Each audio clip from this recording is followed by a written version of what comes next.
सरस्वती व्यासं तपोजयमुदीरयतुमुखं करोति वासाळमुदं यत्कृपात्तमहं वन्दे परमानन्दमाधवं विलमकल्पतरुवरगणितं फलं सुखं गानं तत्र संयुतं पिबत भागवतं प्रथमालयो रसिका भीवाङ्गा ॐ दासं वस्त्रं सत्यपौत्रमकल्पसं परासवात्मजं तन्दस्वतातं तपोनिधिम् ॐ व्यासाय विष्णुरूपाय व्यासरूपाय विष्णवे नमो वै ब्रह्मनिधये वासिष्ठाय नमो नमः ॐ श्रीपरमात्मने नमः ॐ नमो भगवते वासुदेवाय।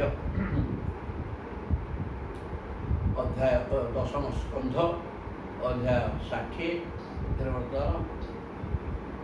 रुक्मिणी सहित थट्टा प्रयास कले भगवान कहले मु गोटे अकिंचन तुम्हें समान धन गोटे बंधुटा समान समकक्ष समभाव नवा दरकार टका पीछे तुम्हें राजकन्या मु गोटे साधारण मानव कौन रजा मोर अनेक शत्रु तुमको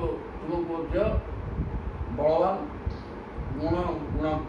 गुणवान सब युवक राजकुमार सब थे विवाहित तुम्हें राणी तथे कौन है तुम दूरदृष्टि अभाव तेणु तुम्हें ठीक काम करनी हो से भी समय अच्छी तुम अन्य गोटे विवाहित पढ़ा कहवा फल सेन्सलेस होगी पड़गल चेता शून्य कहले तुम पाखे तुम भल मनुष्य तुम पाखे थट्टा जाऊनी मजा कर कहली तुम्हें प्रयास करता रागिकी मत कौन थे चाही था से सौंदर्यटा मुझे उपभोग कर थट्टा प्रयास लगी था कि तुम्हें बुझीपार ए प्रकार कल केवल परिहास विजलपितम सखे थट्टा उद्देश्य प्रकार कही भगवान तरु उड़ी कहवा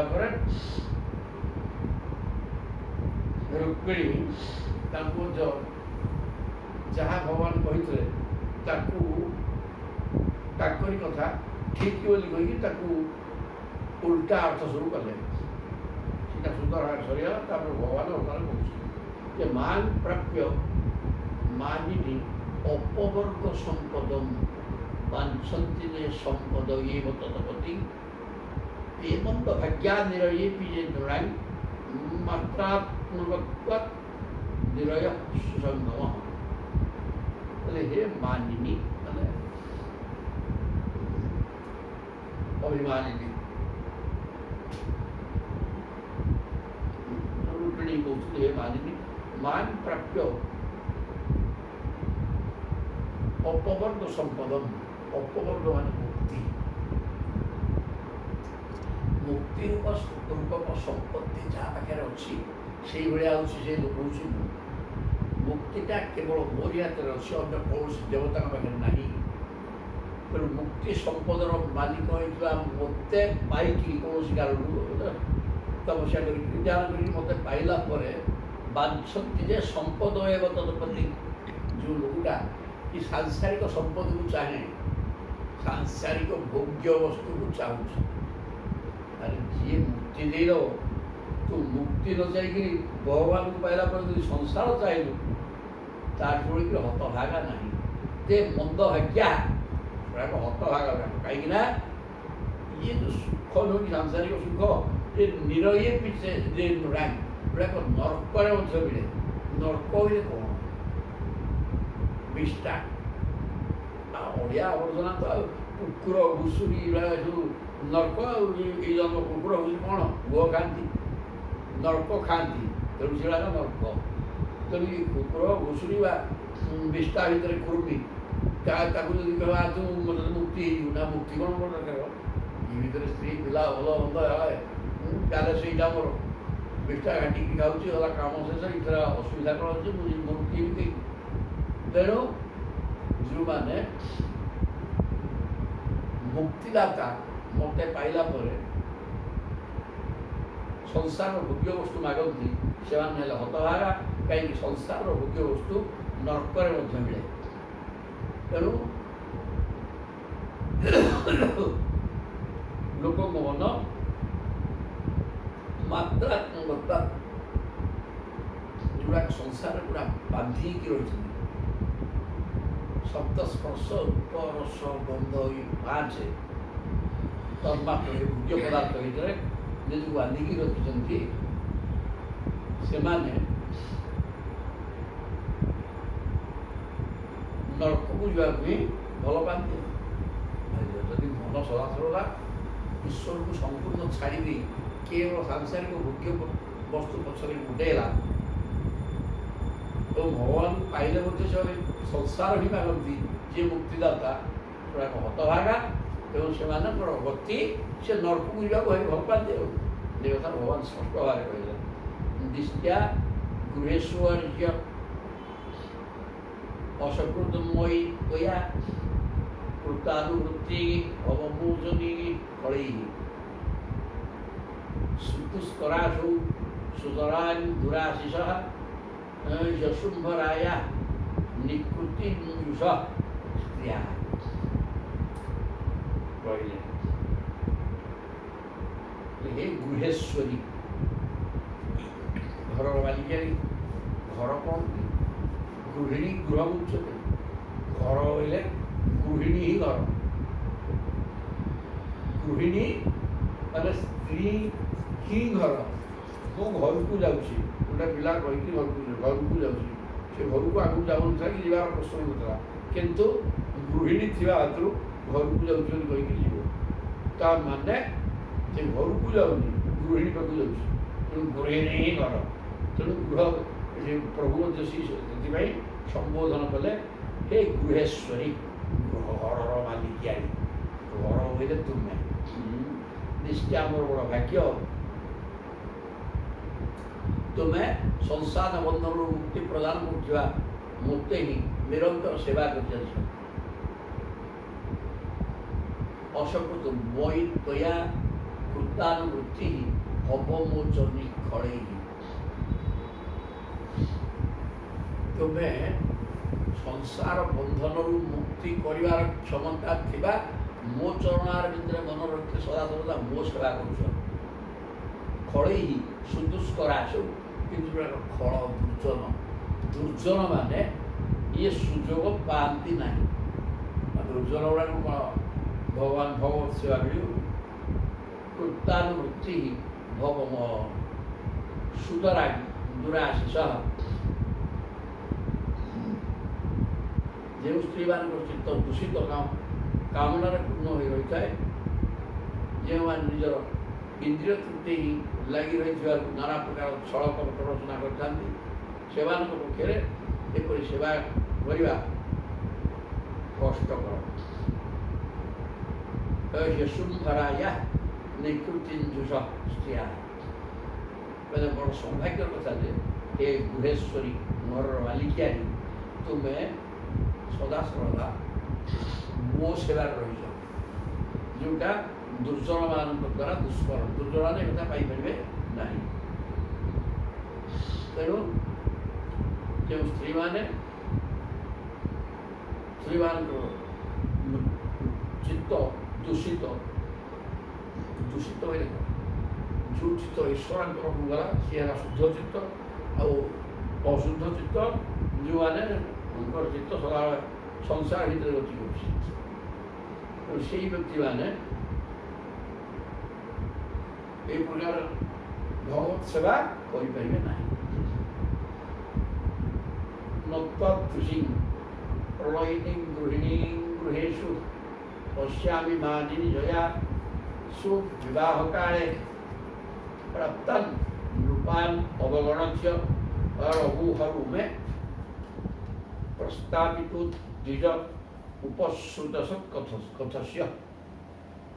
କହୁଛନ୍ତି ହେ ମାନିନୀ, ଅଭିମାନିନୀ, ମୋ ଘରେ ମୁଁ କାହିଁକି ତୁମ କରି ପ୍ରେମ ସେବା ହୋଇଥିବା ଅନ୍ୟ ଭାର୍ଯ୍ୟା ଦେଖୁନାହିଁ।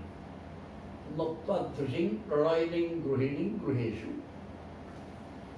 ଗୃହେଷୁ ଅସ୍ମାକଂ ଗୃହେଷୁ, ଗୃହେଷୁଟା ବହୁବଚନ। ମୋର ଅନେକ ଘର ଅଛି। ଆସଳ ଯାକ 108 କ୍ୱାର୍ଟର, ଆଉ ତା ଭିତରେ ଜଣେ ଜଣେ ରାଣୀ ଅଛନ୍ତି, ଆଉ ସମସ୍ତେ ହେଲେ ଗୃହିଣୀ। ହେଲେ तुम भाया ये 16,108 भितर तुम्हें मत जिते स्नेह श्रद्धा दौच अन्य से प्रकार करूना पश्यामी मानुजया सुविवाह काले कहीं तुम्हें तुम विवाह समय प्राप्तान रूपान अवगण झील तुम्हें तुमको विवाह करने अनेक बलवान राजा आसी शिशुपाल बर बेश होता तुम्हें पदाघात कर हतादर कर से प्रस्ताव को एकांत दूत पठे मत डाकी नहीं मोर हो प्रस्तावित द्विज उपश्रुत सत्कथस्य केवल मो संपर्क नारद मुखर शुणिकी रूप ऐश्वर्य एवं पराक्रम सबुरा शुणला तुम्हें समस्त वीर योद्धा राजा राजपुत्र वालू छाड़ी बर्तमान मत ही आश्रय कर तुम भाया ये मोट अनेक 16,108 राणी अच्छा किंतु हेले तुम भाया किए ना भ्रातुवर विरूपकरणम युधि निर्जित प्रवाह पर्वणि तदबधमक्षगोष्ठ्या दुखम समुत्थ मशहूव स्मदजोग जोग भीत्याग नैव ब्रवीहि किमपि तेन वयं जितास्ते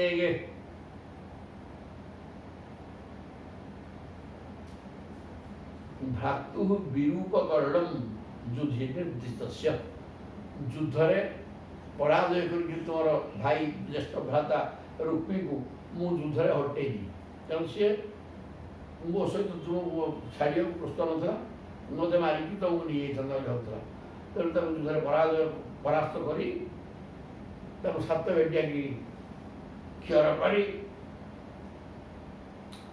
प्रद्वाह पर्वणि विवाह उत्सव तदबधमक्ष गोष्ठ्या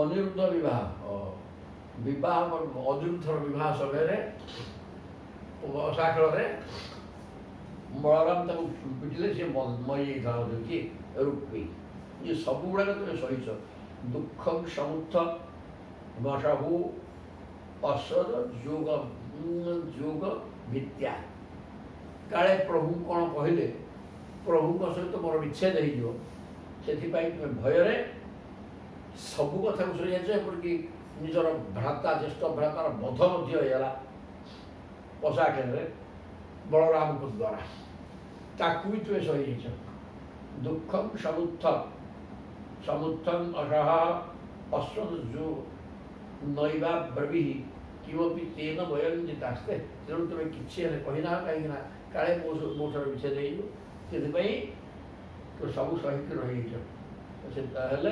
तुम्हें तेणु मत जय करके रहीच मुझे अजित मत जय करना कि प्रश्न नहीं कि तुम्हें ही मत जय कर दीच सुंदर भाव कथा कहले तो तुम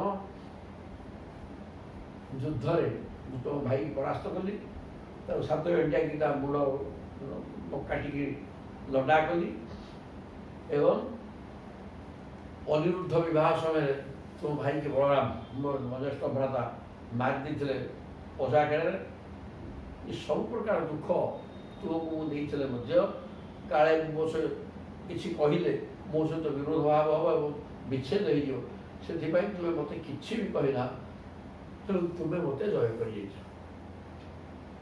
दूत त्वया आत्मलोभने सुवित्त मंत्र प्रस्तावित मयि चिरायति शून्य मत्वा जिहास इदमंग मनन्य जोज्यम तिष्ठेत न तत्त्वयम् प्रतिनंदयाम। पहले दुतः त्वया आत्मलभने सुविविक्त मंत्र। तुम्हें ब्राह्मण को दूत द्वारा गुप्त संदेश देकी पठाई जड़े ब्राह्मण को दूत भाव में सब कथा कह द्वारा जो अंतपुर थी तेज तुम्हें मत पाइब कि ना और बह पूर्व दिन मंदिर को जाकि माँ गोटे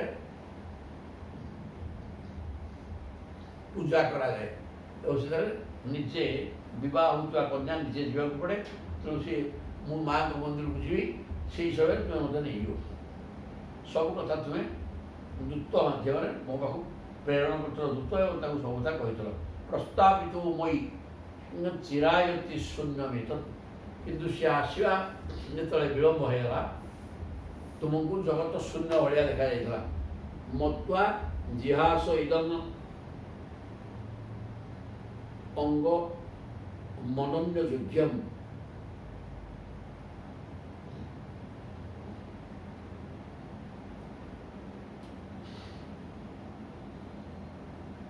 तो तुम्हें मत ब्राह्मण आसवा विलंब हो जाते तुम्हें देहत्याग करदे भी सिद्धांत नहीं जाइए।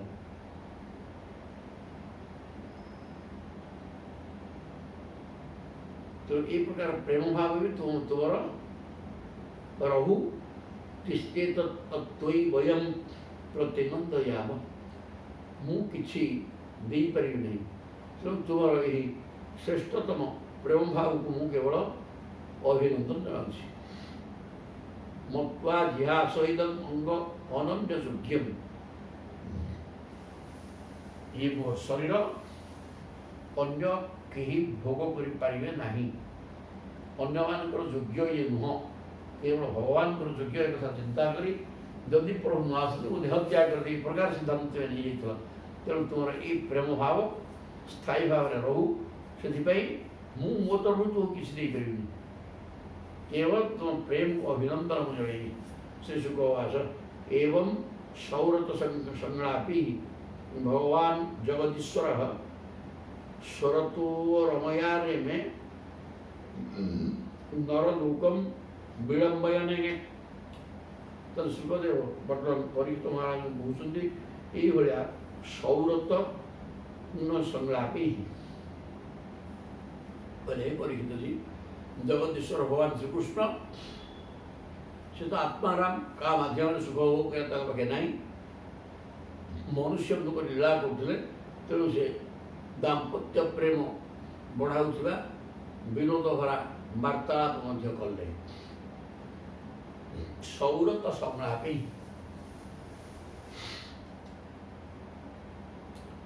प्रेम भाव को परस्पर स्वामी स्त्री भीतर प्रेम भाव को वर्धित कला भाया संलाप कथा सब कही भगवान त्रधीश तीन लोकर मालिक स्वरतु रमयार घरे में लक्ष्मी रुक्मिणी सहित विहार कले नरलोकम विडंबयन तथा न्यासान्यपि विभु गृहेषु गृहवानिव आस्थितो गृहमेधियान धर्मान लोकगुरु हरि तथा अन्यासान्यपि रुक्मिणी अत्यंत स्नेह कर रुक्मिणी सहित थे सी आहरी 16,107 कन्या सहित मिसिक गृहस्थाश्रम थे जीटा कन्या से कृष्ण गृहेशु गृहवानिव तेणु प्रत्येक घर भर सी गृही भाया रोते प्रत्येक स्त्री बुझी भगवान मो पाखे अच्छा मत सब बेस भल पाती आस्तित्व गृह में ध्यान धर्मान लोक गुरु हरि लोक माने चतुर्दश ब्रह्मांडर गुरु भगवान कृष्ण सी हेले आत्माराम निजानंद को अनुभव करे आराम रहा लोक हेले बर्तमान लोक व्यवहार को सिद्ध करने जेहेतु नरलोक अवतार नहीं तो लोक चरित्र अनुसार समस्त स्त्री मान पाखे प्रभु रही थे समस्ते भावुले ये मोर मत बहुत प्रेम कर गृहस्थाश्रम भितर रही प्रियता सनले ये षाठी इति श्रीमद्भागवत महापुराण पारमहंस्यां संहितायां दशमस्कन्धे उत्तरार्धे कृष्ण रुक्मिणी संवाद नाम षष्ठीतम अध्याय एक षष्ठीतम अध्याय भगवान को संतति मान वर्णना अनिरुद्ध विवाहोत्सव रुक्मी बध पहले श्री शुकवाच वर्तन सुखदेव राजा परीक्षित कहते एकैकश ताः कृष्णस्य पुत्राणि दश दशा बला आजी जनत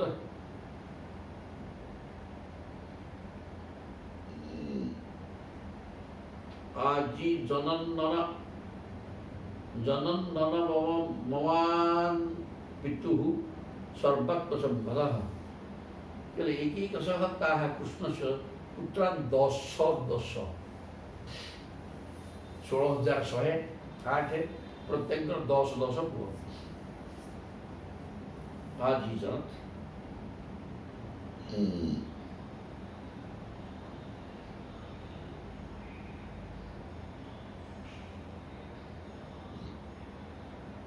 से रूप बल आदि गुण दृष्टि पिता श्री कृष्ण ठार कौन प्रकार कम नुले सर्वात्म संपदा पितु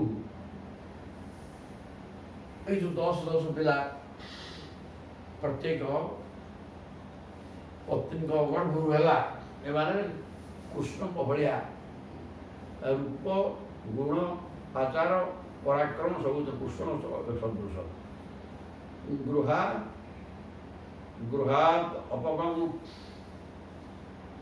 गृहात अनपगम वीक्ष्य राजपुत्र अच्युत स्थित पृष्ठम न्यंसत सोम सोम न तत्तत्विद स्त्रिय गृहात अनपगम वीक्ष्य प्रत्येक स्त्री देखुले भगवान कृष्ण मत छाड़ी कुआड़े जाऊना राजपुत्री अच्युत स्थित राजपुत्री माने अनुभव करते भगवान कृष्ण मो घरे ही सदा सर्वदा रोचे तेणु पृष्ठन न्यमंसत सोम सोम तेणु समस्त जीव को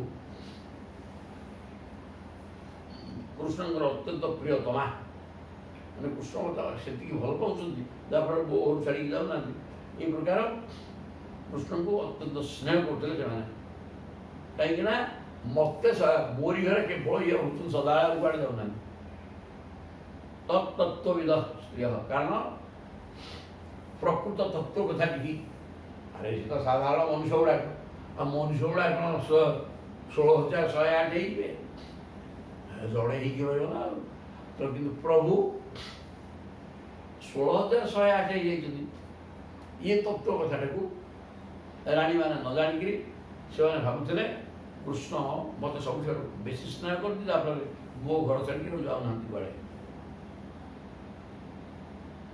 सार्वज कोशबदनायत बाहु नेत्र सप्रेम हास रसवीक्षित बल्कुकर्जपी सम्मोहिता भगवतो न मनु विजेतु स्वैहि विभ्रमिहि समसकन वनिता विभुम्न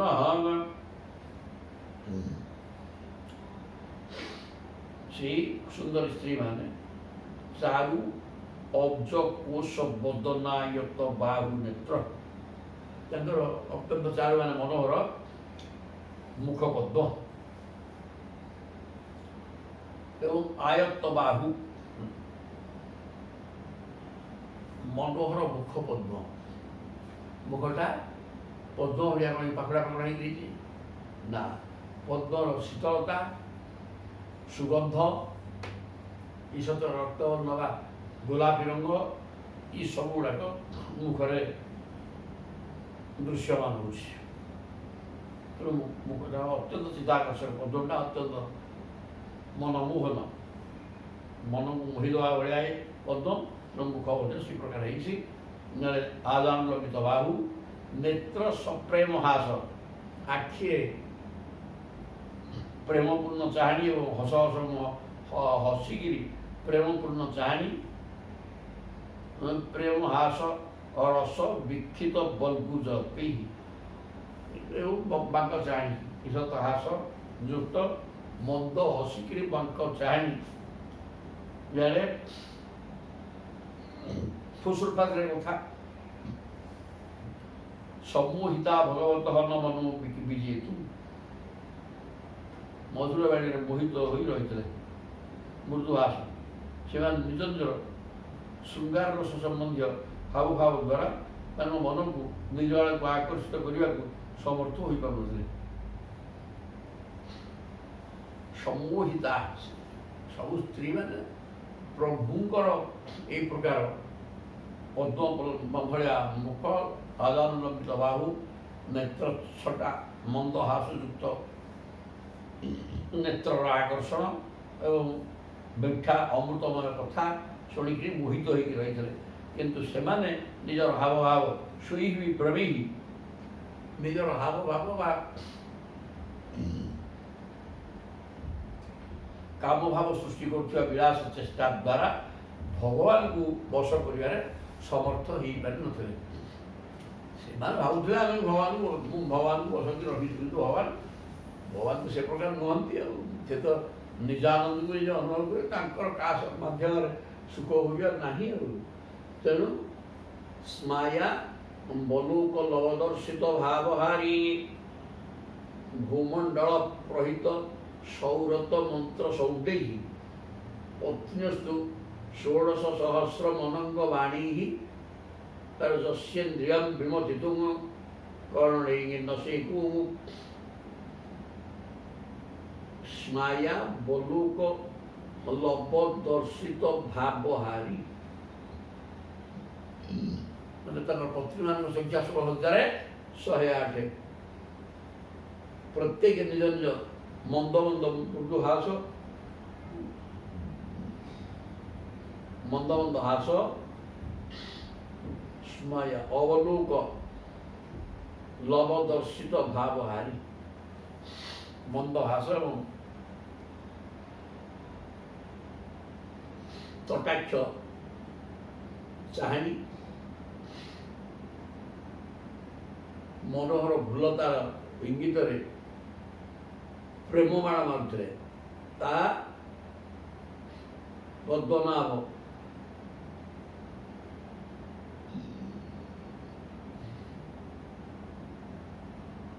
ହାବଭାବରେ ପରିପୂର୍ଣ୍ଣ ଥିଲା। କିନ୍ତୁ ଏତେ କରି ମଧ୍ୟ ସେମାନେ କୌଣସି ପ୍ରକାର ଭଗବାନଙ୍କର ମନ ଓ ଇନ୍ଦ୍ରିୟମାନଙ୍କର ଚଞ୍ଚଳତା ଉତ୍ପନ୍ନ କରିପାରୁନଥିଲେ।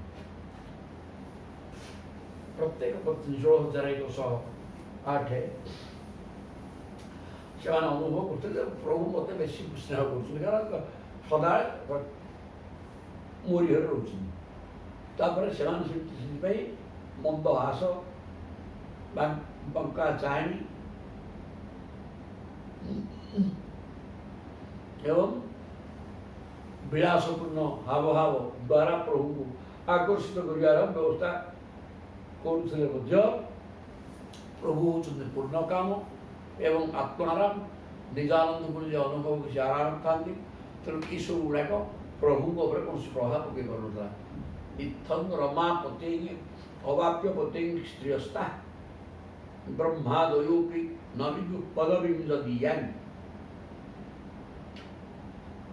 ଭେଜୁ ମୁଦା ବିରତବେ ଧିତୟା ନୁରାଗମ ହାସାବଲୋକନମ ଅମ୍ବସଙ୍ଗ ମଲାଳ ସାଧ୍ୟମୁ ନବସଙ୍ଗମ ଲାଳସାଦ୍ୟମ୍ ଇଥଂ ରମାପତି ସ୍ତ୍ରୀୟ ଭଗବାନଙ୍କ ସେ ଯେଉଁ 16,108 ସ୍ତ୍ରୀ, ସେ ସ୍ତ୍ରୀ ମାନେ ରମାପତି ଲକ୍ଷ୍ମୀପତି ଭଗବାନ କୃଷ୍ଣଙ୍କୁ ପତି ରୂପରେ ପାଇ ବ୍ରହ୍ମାଦୟୋପି ନବିଦୁ ପଦବୀ ଯଦି ବ୍ରହ୍ମା ପ୍ରଭୃତି ଦେବତାମାନେ ଯେଉଁ ପ୍ରଭୁଙ୍କ ଚରଣାର ବିନ୍ଦୁକୁ ଦର୍ଶନ କରିବାର ଲାଳସା କରିକି ମଧ୍ୟ ପାଇପାରୁନାହାନ୍ତି, ସେମାନେ ସେଇ ଲକ୍ଷ୍ମୀପତିଙ୍କୁ ସ୍ତ୍ରୀ ଗୁଡ଼ାକ ପାଇପାରିଥିଲେ। ଭେଜୁ ମୁକୁ ମୁଦା ବୀରତ୍ୱମେ ଧିତୟାନୁରାଗ। ଶ୍ରୀକୃଷ୍ଣଙ୍କୁ ସେହି ସ୍ତ୍ରୀମାନେ କାନ୍ତ ରୂପରେ ପାଇଥିଲେ। ସେମାନଙ୍କର ପ୍ରେମ ଆନନ୍ଦ ନିତ୍ୟ ନିରନ୍ତର ବଢ଼ି ଚାଲିଥିଲା। ମୁଦା ଅବିରତ ମେଧିତ ଅନୁରାଗ, ଦିନକୁ ଦିନ ସେମାନଙ୍କର ଅନୁରାଗ ପ୍ରଭୁଙ୍କର ପ୍ରତି ଅନୁରାଗ ବଢ଼ି ବଢ଼ି ଚାଲିଥିଲା। ତେଣୁ ସେମାନେ ହସିକିରି ଚାହିଁବା, ହାସା ବଲୁକ ନବସଙ୍ଗମ ଏବଂ ନୂଆ ନୂଆ ସଙ୍ଗମ, ପ୍ରଭୁଙ୍କ ସହିତ ମିଳନ, ହସି ହାସ ମାନେ ହସି ହସି ପ୍ରଭୁଙ୍କ ସହିତ ମିଶିବାର ସଙ୍ଗମ ଓ ଲାଳସାଦ୍ୟମ୍, ଲାଳସାଦି ଦ୍ୱାରା ଭଗବାନଙ୍କ ସେବା କରି ଚାଲିଥିଲେ। ପ୍ରତ୍ୟେକ ଦିନ ପ୍ରଭୁଙ୍କ ସହିତ ମିଶିବା ଏବଂ ହାସ ହସିକିରି ତାଙ୍କ ସହିତ ତାଙ୍କର ଅଙ୍ଗ ସ୍ପର୍ଶ କରିବା ଇତ୍ୟାଦି ଇତ୍ୟାଦି ସବୁ କରୁଥିଲେ ମଧ୍ୟ ପ୍ରଭୁଙ୍କ ଉପରେ କିଛି ପ୍ରଭାବ ପଡ଼ୁନଥିଲା। ଆଉ କାରଣ ବ୍ରହ୍ମା ପ୍ରଭୃତି ଦେବତାମାନେ ଯେଉଁ ପ୍ରଭୁଙ୍କ ଚରଣାର ବିନ୍ଦୁକୁ ଚିନ୍ତା କରିକି ମଧ୍ୟ ପାଇପାରୁନଥିଲେ, ସେ ରମାପତି ଭଗବାନ କୃଷ୍ଣଙ୍କୁ ସବୁ ନାରୀମାନେ ନିଜର ପତ୍ନୀ ରୂପରେ ପାଇକିରି ତାଙ୍କୁ ମନ୍ଦ ହାସ ପ୍ରଭୁଙ୍କ ସହିତ ଦିନକୁ ଦିନ ସେମାନଙ୍କର ପ୍ରେମ ଭାବ ବଢ଼ି ଚାଲିଥିଲା ଏବଂ ନୂତନ ସଙ୍ଗ ଲାଭ କରି ପ୍ରେମ ବନ୍ଧନରେ ପ୍ରଭୁ ବାନ୍ଧି ରଖିବାର ବ୍ୟବସ୍ଥା କରିଥିଲେ। ପ୍ରତ୍ୟୁତ ଗମାସନ ବରାରୋହଣ ପାଦ ଶୌଚ ତାମ୍ବୁଳ ବିଶ୍ରମଣ ବୀଜନ ଗନ୍ଧମାଲ୍ୟୀ କେଶା ପ୍ରସାର ଶୟନ ସ୍ନପନୋପହାର୍ଯ୍ୟେ ଦାସୀ ସତାରପି ବିଭୋଗର ବିଦଧୂଷ୍ମଦାସ୍ୟଂ। ପ୍ରତ୍ୟେକ ସ୍ତ୍ରୀମାନଙ୍କ ପାଖରେ ଶତ ଦାସୀ ଥିଲେ ମଧ୍ୟ ପ୍ରତ୍ୟୁତ ଗମ, ପ୍ରଭୁ କୁଆଡ଼େ ଯାଇଛନ୍ତି ମାଛ ଟିକେ ଆଣିବା, ନିଜେ ଯାଉଥିଲେ। ପ୍ରତ୍ୟୁତ ଗମ ଆସନ ନିଜେ ପକେଇ ଦେଇକି ବସଉଥିଲେ। ବରାରୋହଣ ପାଦ ଶୌଚ, ମାଛ ଟିକେ ଆଣି ତାଙ୍କର ପାଦ ଧୋଇଦେବା, ତାମ୍ବୁଳ ପାନ ଭାଙ୍ଗି ଦେବା, ବିଶ୍ରାମ ସମୟରେ ବିଞ୍ଚିବା, ଗନ୍ଧ ଏବଂ ଫୁଲମାଳ ଚନ୍ଦନ ବୁଡ଼ିଦେବା ଶରୀରରେ, ଫୁଲମାଳ ପକାଇଦେବା, କେଶ ପ୍ରସାରଣ, କେଶକୁ ମୁଣ୍ଡର ଚୁଟି ପାଣିରେ ସଜେଇଦେବା, ଶୋଇଲା ସମୟରେ ସ୍ନପନ ଉପହାର, ସ୍ନାନ ସମୟରେ, ସବୁ ସମୟରେ ପ୍ରଭୁଙ୍କ ପାଖେ ପାଖେ ରହିକିରି 100 ଦାସୀ ଥିଲେ ମଧ୍ୟ ଭଗବାନଙ୍କ ସେବା ନିଜେ ପତ୍ନୀମାନେ ନିଜ ହାତରେ କରୁଥିଲେ। କୌଣସି ଦାସୀ ମାଧ୍ୟମରେ ପ୍ରଭୁଙ୍କ ସେବାକୁ କରୁନଥିଲେ। ତାସାଂ ଯା ଦଶପୁତ୍ରାଣି କୃଷ୍ଣ ସ୍ତ୍ରୀଣାଂ ପୁରୋଦିତାଃ ଅଷ୍ଟୌ ମହିଷ୍ୟଃ ତତ୍ପୁତ୍ରାନ୍ ପ୍ରଦ୍ୟୁମ୍ନାଦିନି ଗୃଣାମି ତେ। ପ୍ରତ୍ୟେକଙ୍କର 10 ପୁଅ ଥିଲେ, କିନ୍ତୁ ଏଗୁଡ଼ାକ 16,108 ଏଙ୍କର 10 ଲେଖେ ପୁତ୍ର। ଏଗୁଡ଼ାକ ନାଁ ସମସ୍ତ କହିଲେ ଏଗୁଡ଼ାକ ଆଉ ଗୋଟେ ଭାଗବତ ହେଇଯିବ ଏଗୁଡ଼ାକ। ତେଣୁ ଆମେ ଏତେ କହୁନୁ। ପ୍ରମୁଖ ଯେଉଁ ପଟ୍ଟମହିଷ 8 ଜଣ ଯେଉଁ ଶ୍ରେଷ୍ଠ से 8 जनकर पुओ मान ना आम कहूँ शुण बोले चारुदेष्ण सुदेष्ण चारुदेह वीर्यवान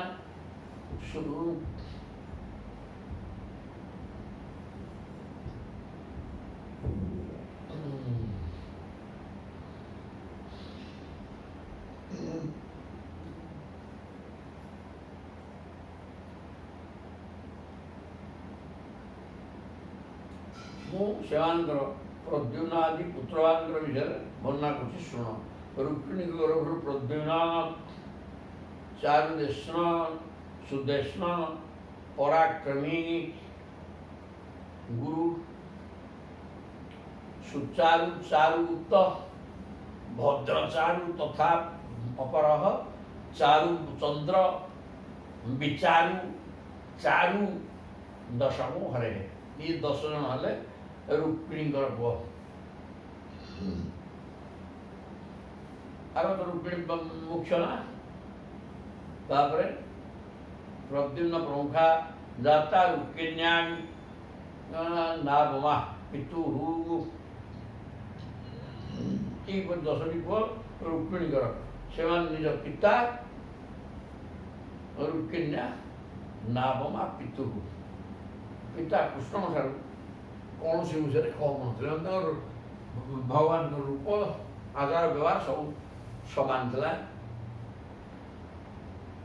तपर भानु सुभानु स्वरभानु प्रभानु भानुमान तथा चंद्रभानु बृहदभानु रक्तिभानु तथा अष्टम 8 हेले श्रीभानु प्रतिभानु सब तो सब भानु भानु भानु नहीं ये 10 भानु सत्यभामा जा 10 सत्यभामा पुओ 10 जन तापर आउ देखा सत्यभामा पर किए आसे ना सांब सुमित्र पुरुजित सत्यजित सहस्रजित विजय चित्रकेतुश्च वसुमान विजय चित्रकेतु वसुमान द्रविड़ क्रतु जाम्बवत्या सुता ये 10 जन है जाम्बवती पुओ संवाद्या पितृसम्मता सांब प्रवृत्ति पितांगर सम्मत अर्थात भगवान एम बेसी पसंद करते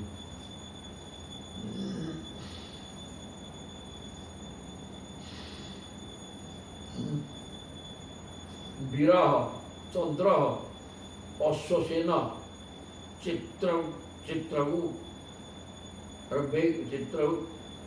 वेगवान चित्रगु वेगवान वृष आमह शंकु वसु श्रीमान कुंती नाग्नदिते सुरा सुधा एमान सब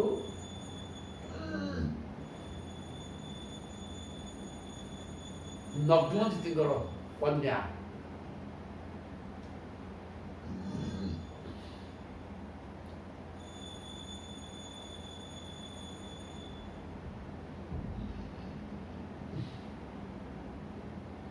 नग्नदितर सत्या और नगेन्द्र ना सत्या नग्नदितर झील सत्या तांकर पुओ ये सब बोली कहले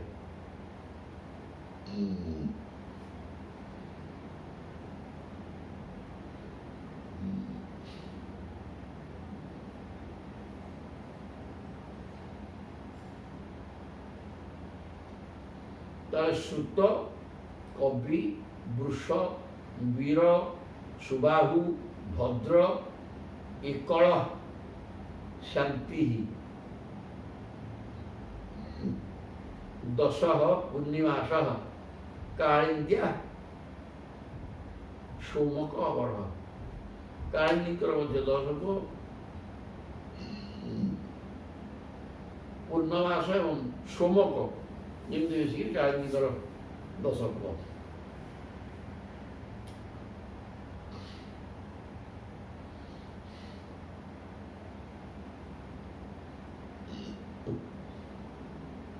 प्रभुष गात्रवान सिंह बल प्रबल ऊर्ध्वग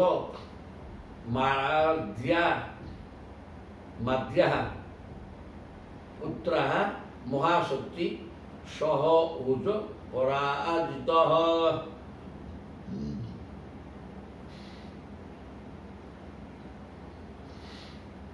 तो दशपुत्र जन्म होते मद्रदेशर राजकुमारी लक्ष्मणा मद्रदेशर राजकुमारी लक्ष्मणा तांकर 10 पुत्र से ना कि कुआला तापर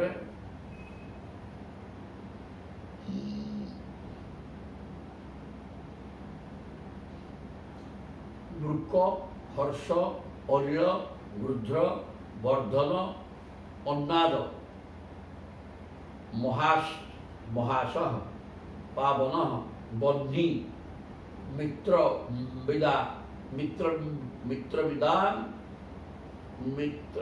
विदात्मजा क्षुधि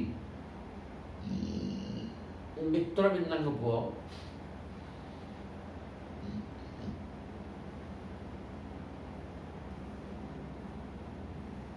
महासर पावन बन्ही क्षुधा क्षुधि ये मित्रविंदा 10 पुओ। तापर संग्राम बृहत्सेन सुर प्रहरण अजित जय सुभद्र भद्राया वाम आयुष्य सत्यक वाम आयु सत्यक ये सब हेले भद्रायक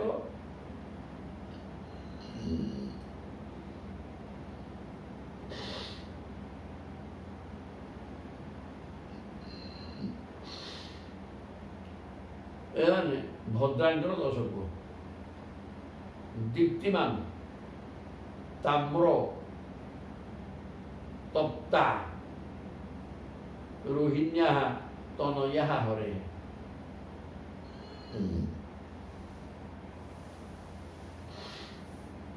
और रोहिणी आदि 16,100 अन्य पत्नी मध्य थे। प्रद्युम्नाथ रोहिणी आदि अनेक जो पत्नी थे 16,100 तांकर 10 पुओ थे। प्रद्युम्न पुओ है अनिरुद्ध अभूत रुक्मवत्या महाबल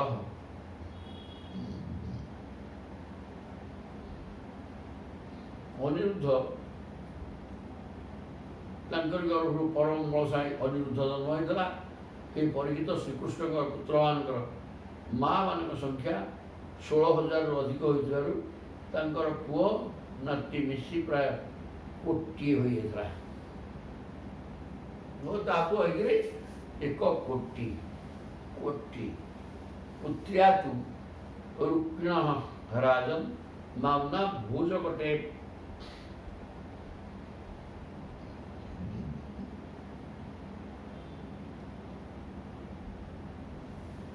पुत्रियांतु रुक्मिण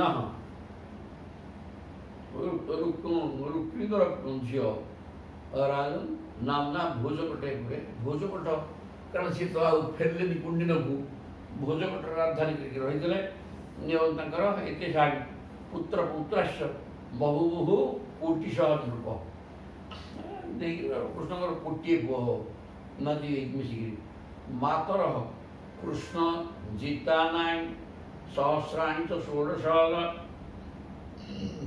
कृष्ण लयिक 16,100 राजा उवाच राजा परिचित कथम रुक्मिणी पुत्राय रुक्मिकर तो कृष्ण सहित शत्रुता था तेणु निजर शत्रुर पुओ अनिरुद्ध प्रादात अनिरुद्ध दुहितरम युद्धि कृष्णेन परिभूतस्तम हंतुम रंध्रम प्रतीक्षते कृष्ण युद्ध में पराजित होता କୃଷ୍ଣଙ୍କୁ ସେ ପରାଜୟ କରିବା ବା ମାର୍ଗ ଇଚ୍ଛାରେ ରୂପୀ ସଦାବେଳେ ଥିଲେ। ଆଉ ତାଙ୍କ ଝିଅକୁ ସେ ନିଜ ଝିଅକୁ କୃଷ୍ଣଙ୍କର ପୌତ୍ର ପ୍ରଦ୍ୟୁମ୍ନଙ୍କର ପୁତ୍ର ଅନିରୁଦ୍ଧ ସହିତ ନିଜ କନ୍ୟାକୁ ଦେଇଥିଲେ, ବିବାହ କରିଥିଲେ। ଏତଦ୍ ଆଖ୍ୟାୟିନେ ବିଦ୍ୱାନ୍ ଦିଶୁ ବୈବାହିକ ମିଥ, ପରସ୍ପର ଶତ୍ରୁତା ଥିଲେ ମଧ୍ୟ ନିଜର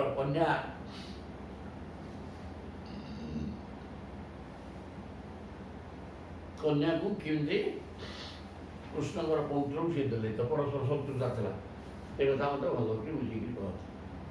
ଅନାଗତ ମତିତଞ୍ଚ ବର୍ତ୍ତମାନଂ ଅତୀନ୍ଦ୍ରିୟଂ ବିପ୍ରକୃଷ୍ଟଂ ବ୍ୟବହୃତଂ ସମ୍ୟକ୍ ପଶ୍ୟନ୍ତି ଯୋଗିନାଃ। ଆପଣଙ୍କ ପାଖରେ ଅଜଣା ହୋଇ କିଛି ନଥିବ। ଅନାଗତଂ ଅତୀତଞ୍ଚ, ନ ଆଗତ ଯିଏ ଆସିନ, ଭବିଷ୍ୟତ ଏବଂ ଅତୀତ, ବର୍ତ୍ତମାନଂ ଅତୀନ୍ଦ୍ରିୟଂ, ଅତୀତ ବର୍ତ୍ତମାନ ଏବଂ ଭବିଷ୍ୟତ ତ୍ରିକାଳଜ୍ଞ ଆପଣ ବିପ୍ରଦୃଷ୍ଟଂ ବ୍ୟବହୃତଂ ସମ୍ୟକ୍ ପଶ୍ୟନ୍ତି ଯୋଗିନଃ।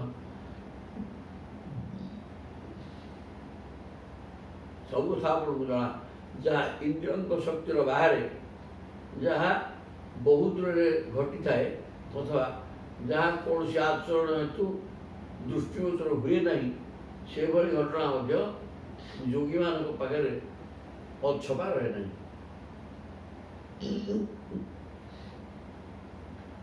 ବିପ୍ରକୃଷ୍ଟ ମାନେ ଦୂରରେ କିଛି ଘଟିଲା, ବ୍ୟବହିତ ବ୍ୟବଧାନ, ଆମେ ଏଠି ବସିଛେ ତଳେ କ'ଣ ହେଉଛି ଆମେ ଦିଶୁନି, ତେଣୁ ବ୍ୟବଧାନ ରହିକି ଯଦି କିଛି କ'ଣ ହେଲା,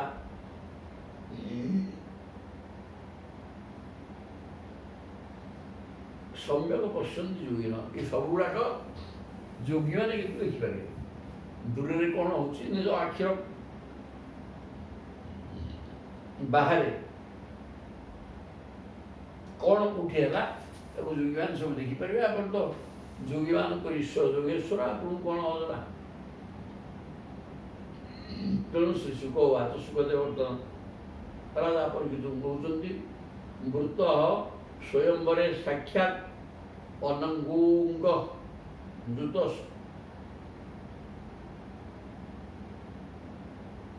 ଅଙ୍ଗଦୂତସ୍ତୟା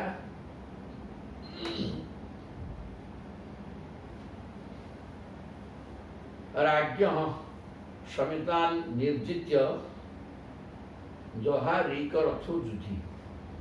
हे परीक्षित जी, किए सुखदेव कहते प्रद्युम्न थे साक्षात मूर्तिवंत कामदेव, साक्षात अनंग अगयुत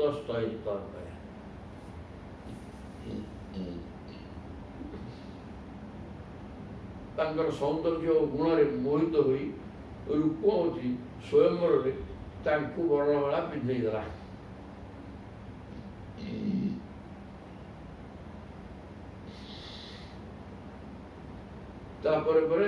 सेठारे जो युद्ध है प्रद्युम्न एकाकी सबु राजा को जय करी रूपमती को हरिदेले।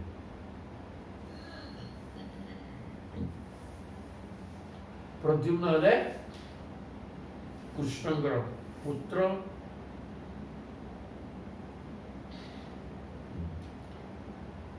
प्रद्युम्न विवाहित मेरा मामू झी भौणी रूपमती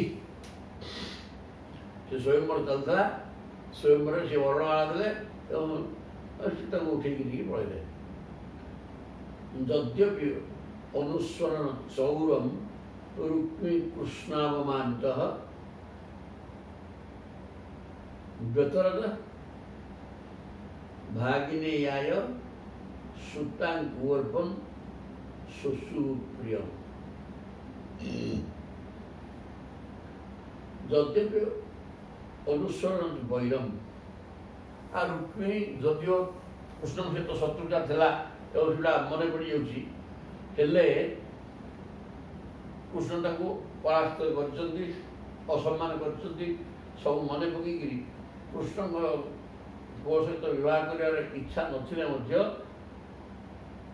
व्रत भागी निगले जहाँ भौणी पुओटा एवं कन्या पूर्व शशु प्रिय आ भौणीटा खुशी हम आ भौणी खुशी कहीं मन कर निज कन्या दे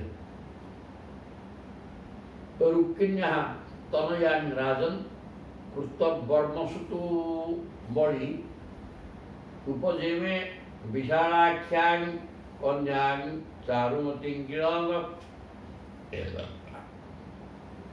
भगवान श्रीकृष्ण द्वारा हे परीक्षित रुक्मिणी 10 पुओ छड़ा गोटे परम सुंदरी झील से झीटर बड़ बड़ आखि दुईटी अत्यंत सुंदर देखा जाए। तार नाम था चारुमती। कृतवर्मा पुओ बड़ी विवाह करते। कृतवर्म सुत बड़ी ही रुक्मिण्या तनया रुक्मिणी गोटे झील था कृतवर्मा पुओ बड़ी उपजे में विशालाक्षी बड़ बड़ आखि तार से कन्या ना चारुमती कृतवर्मा पुओ बड़ी विवाह करते। दौहित्राया अनिरुद्धाय पौत्री रुक्मिणी अनुदात हरे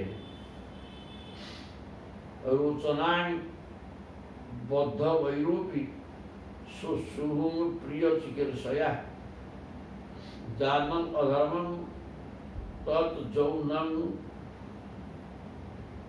स्नेह पाशा नुबंधन। दौहित्राय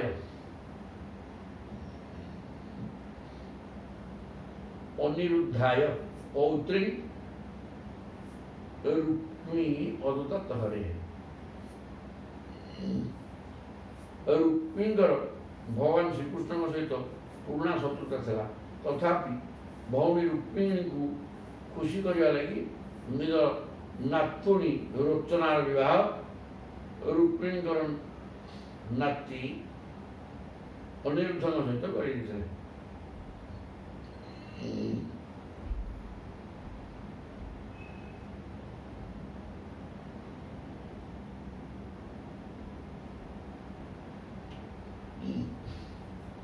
रोचनां बद्ध वैरूपी शशु प्रिय चिकित्सा कृष्ण सहित शत्रुता थे भौणी की खुशी करने रुक्मिणी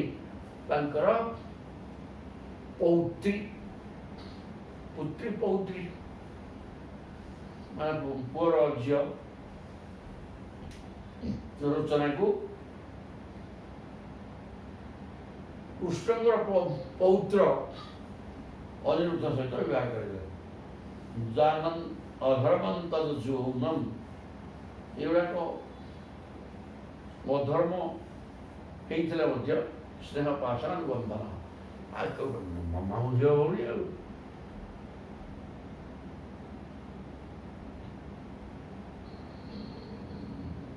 मामू झील भौणी तो विवाह करवाटा ठीक हो स्नेह बद्ध होते। तस्मिन् अभ्युदये राजन रुक्मिणी रामकेशव पुरम भोजकटं जग्मुः सांब प्रद्युम्न कादयः। विवाह अनिरुद्ध विवाह अनिरुद्ध रोचना सहित जो विवाह है रुक्मिणी बलराम एवं कृष्ण समस्ते जाते भोजकटक को सांब प्रद्युम्न जाते। तस्मिन् निवृत्त उद्वाहे कालिंग प्रमुखा नृपा दृप्तास्ते रुक्मिणं प्रोचुः बलमखी विनिर्जय। तस्मिन् निवृत्त उद्बाहे से विवाह कलिंग देश राजा सब आसते कलिंग राजा दृप्तास्ते रुक्मिणम रुचु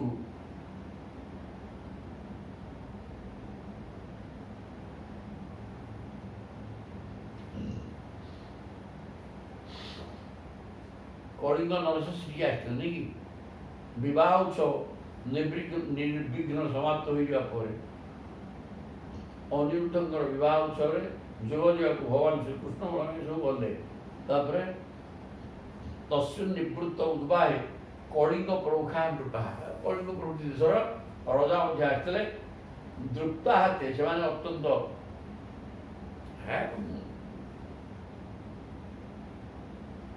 दुर्धर्ष खल लोक रुक्मिणम प्रचु बलम अक्षि विनिर्जय रुक्मिणी कहले बलराम को पशा खेल लगेगा कि आमर कलिंग नरेश अनक्षज्ञ यहन राजन अपि तत् व्यसनन महत ये पशा खेल कौन जानते अनक्षज्ञ न अक्षज्ञ पशा खेल ठीक है जानते पशा खेल भारी आग्रह ये बलराम इति उक्त बलमानवीय तान अक्षि रुक्मिणी अदिव्यत ये कलिंग राजार कथा शुणी रुक्मिणी कौन कला बलराम डाकिया पशा खेल व्यवस्था आरंभ करदेला सप्तम सहस्रमयुक्तम राम तत्रागा दते पणम अंतु रुक्मिणी अजय तत्र कालिंग प्राहसत बलम तद्वान् संदर्शयन उच्चैः नावृष्यत तत् हलायुधः सप्तम सहस्रम युद्धम बलराम प्रथमे 100 तापर 1000 तापर 10,000 मोहर बाजी लगे सप्तम सहस्रम एक युद्ध कंतु से सबको रुक्मिणी जय करके नहीं आला तो कलिंग राजा हसिया को लगे संदर्शयन उच्चैः नावृष्यत से जानते कि हसियाटा भगवान बलराम सही पारे ना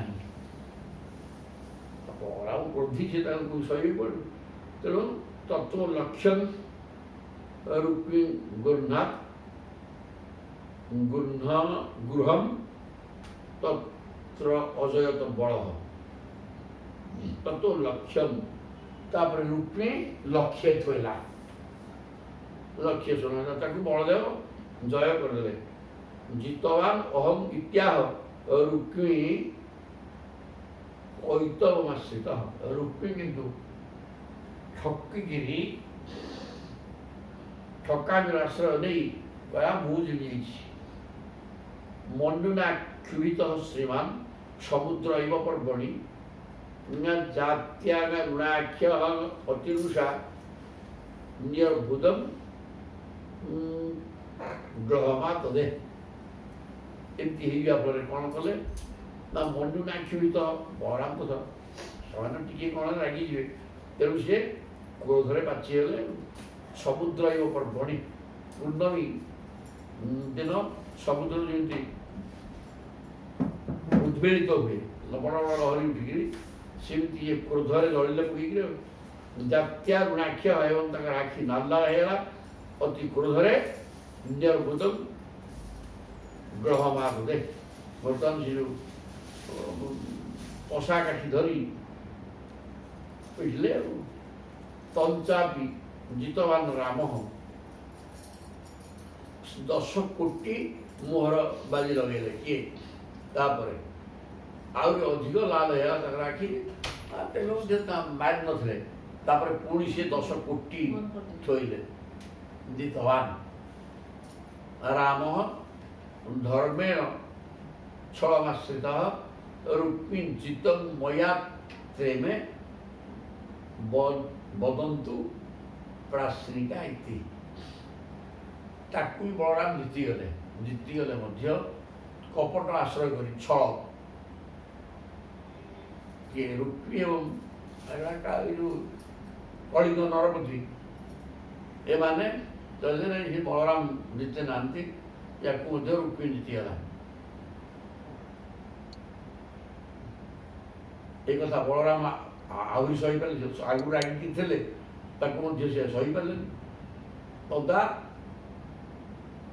तदा ब्रवान नभुवाणी तदा अब्रवीत नभुवाणी ईश्वर बलराम विथर जीति सारे कि गानु हरु करके ये रुक्मी मानुनी दाना सब दी तेणु मानुनी सियाड़े कलिंग नरपति इत्यादि रही मजा कर रुक्मी प्रकृत जीति मु तो देखी ए प्रकार सब साक्षी देकी कहला फल बलराम जदिओ क्रोध करते किसी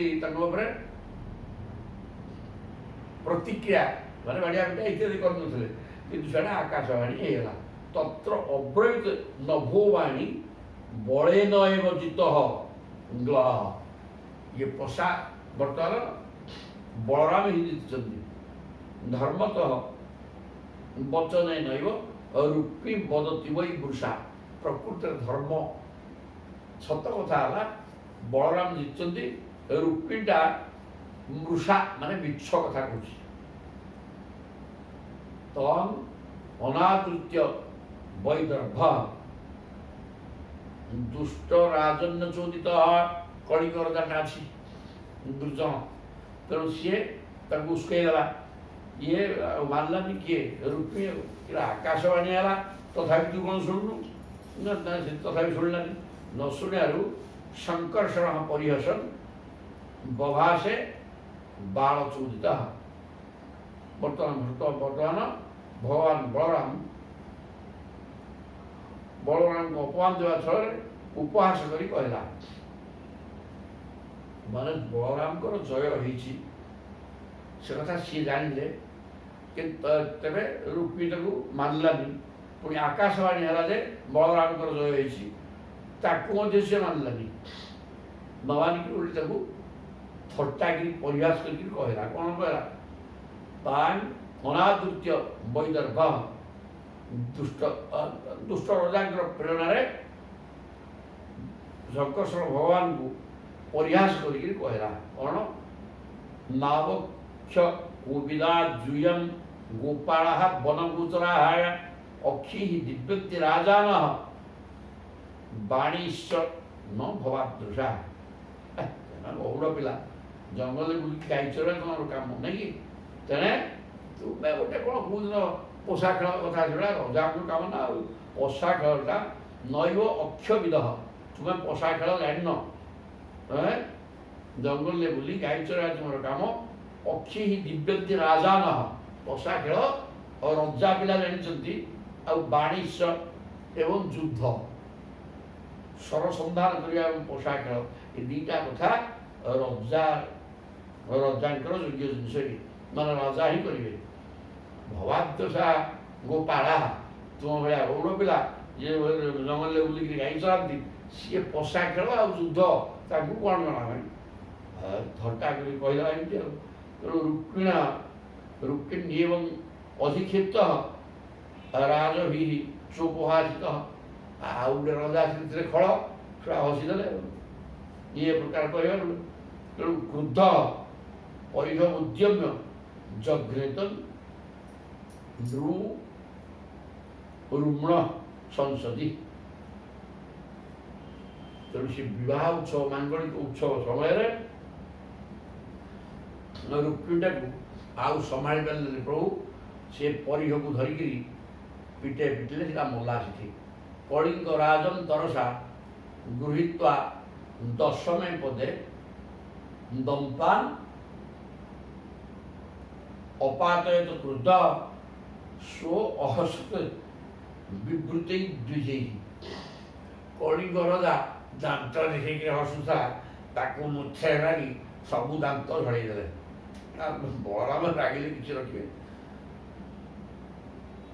ସିଏ ଯେତେବେଳେ ପିଟିଲେ ପରିଘରେ ରୁକ୍ମିଣୀକି, ଇଏ ଉଠିକି ଦୌଡ଼ୁଥିଲା।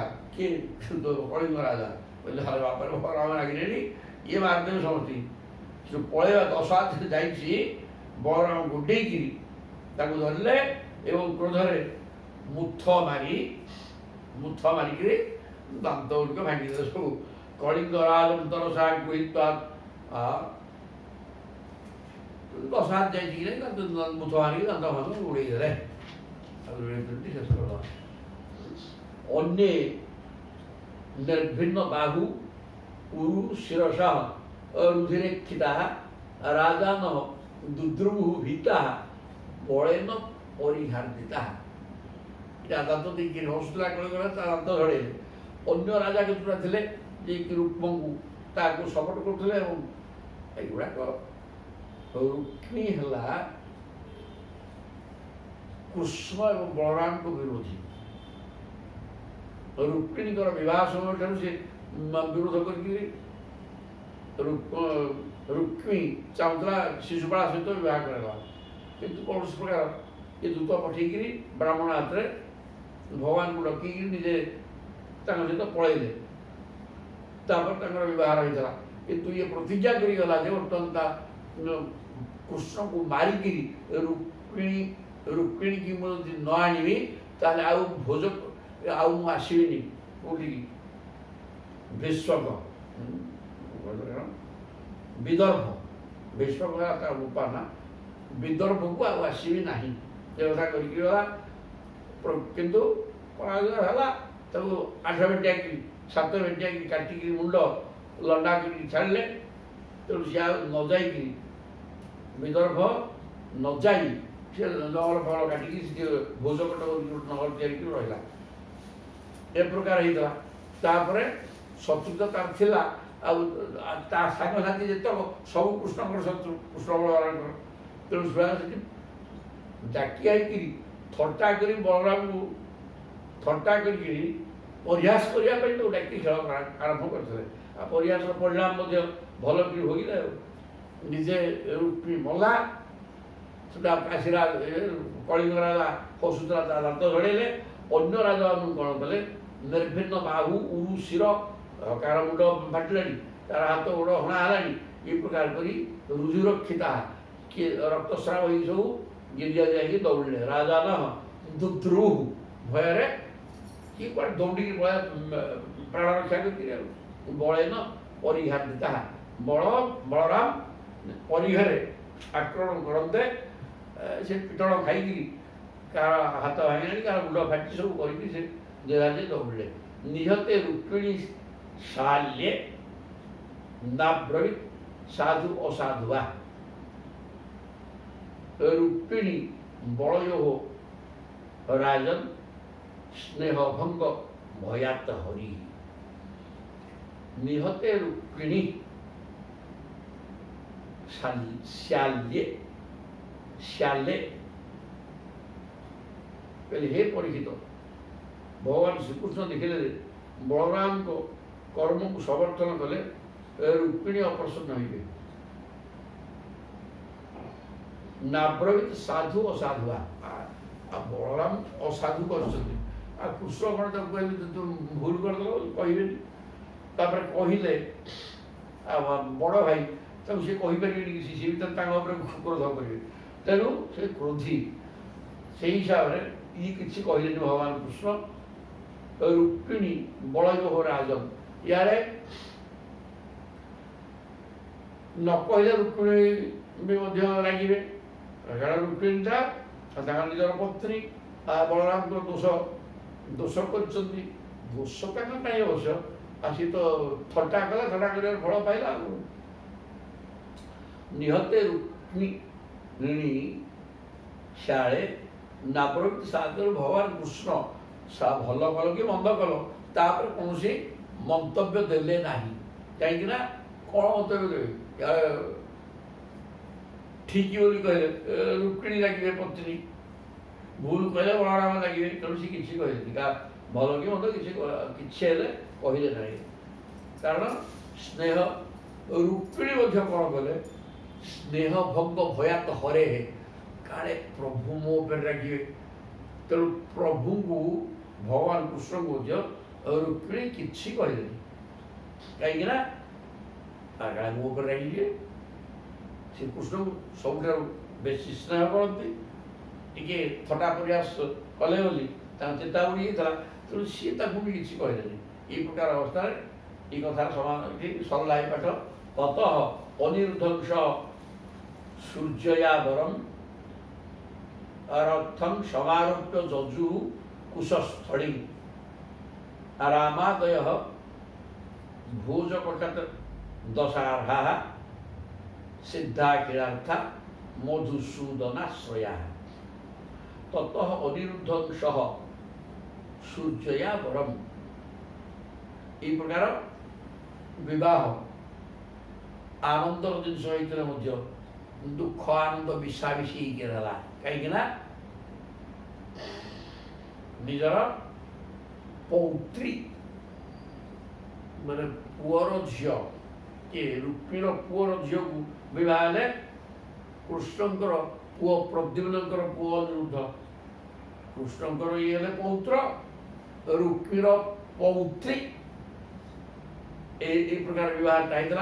কিন্তু এটা যদিও আনন্দর সময় ରୁକ୍ମିଣୀକୁ ମରା ହେଇଗଲା, ତେଣୁ ଦୁଃଖ ବି ହେଲା। ତାପରେ ଅନିରୁଦ୍ଧ ସହିତ ବିବାହ ଶତ୍ରୁବଧ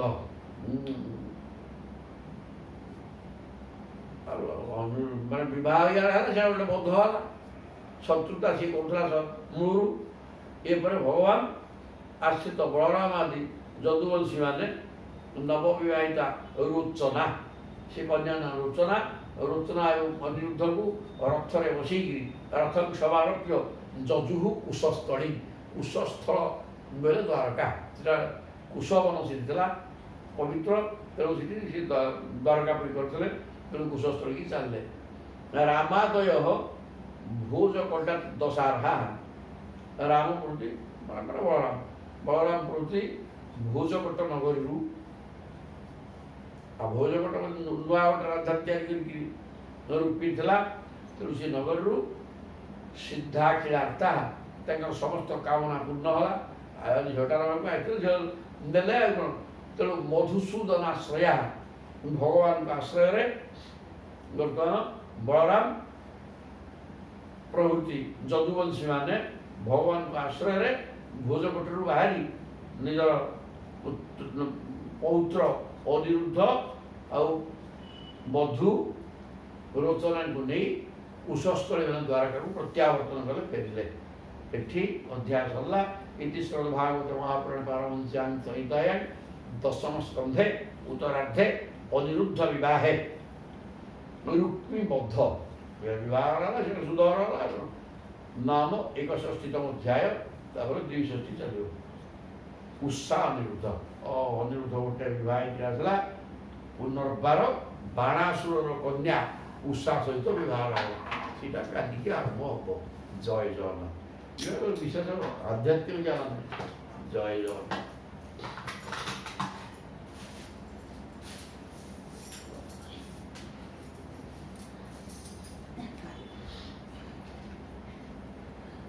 ହରି